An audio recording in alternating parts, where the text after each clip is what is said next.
25 ఏళ్ల క్రితం గలగల పారుతున్న సెలయేరు, దానివల్ల పండిన చుట్టూ పచ్చని పొలాలతో దూరంగా కనిపిస్తున్న రైల్వే ట్రాక్. పౌర్ణమి రోజు నిండు చందమామ తన పండు వెన్నెలతో ఇలా ప్రకృతిని పులకరింపచేస్తున్నప్పుడు ఏటుగొడ్డులో కూర్చుని కాలక్షేపం చేసేవాళ్ళం. ఇంటి నుంచి వస్తూ సాయంకాలం ఏవైనా స్నాక్స్ కూడా తెచ్చుకుని ఆ ఏరు మధ్యలో ఉండే చిన్న చిన్న రాళ్ల మీద కూర్చుని తింటూ ప్రకృతిని ఆస్వాదించేవాళ్ళం.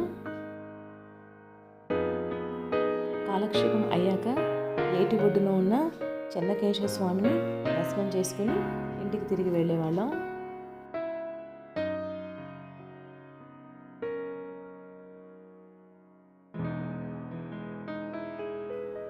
అతిశయోక్తి కాదండి, నిజంగానే చాలా అద్భుతంగా ఉండేది ఆ దృశ్యం. దీన్ని చూపించడానికి మా ఫ్రెండ్స్ను యూనివర్సిటీ నుంచి మరి పిలుచుకుని వచ్చేదాన్ని.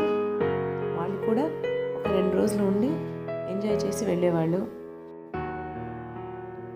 అప్పుడు ఇంత డెవలప్మెంట్ లేదు, పాత గుడి మాత్రమే ఉండేది. బహుశా ఆ గుడిని కూడా ఇప్పుడు కొంచెం డెవలప్మెంట్ చేసినట్టున్నారు.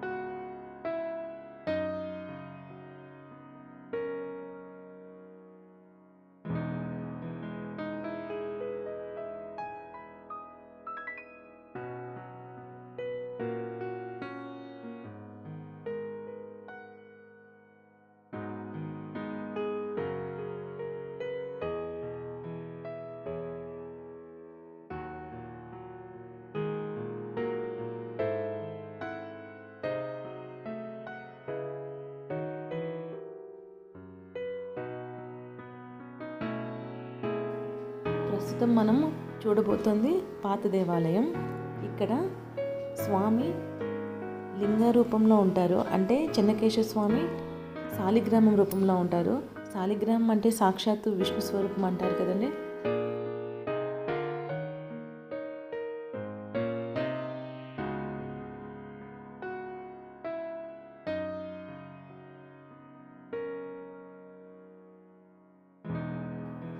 ఈ కాంక్రీట్ వరల్డ్లో డెవలప్మెంట్ అనే పదానికి మనం ఎక్కువ ప్రాముఖ్యత ఇవ్వటం వల్ల పచ్చదనాన్ని అయితే మాత్రం సరిగ్గా చూడలేకపోతున్నాం.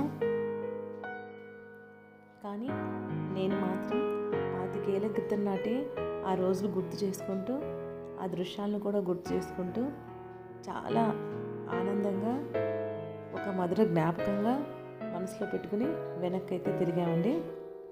కుదిరితే మీరు కూడా ఈ దృశ్యాన్ని చూడటానికి ఇక్కడికి వచ్చి స్వామిని దర్శించండి. Thank you.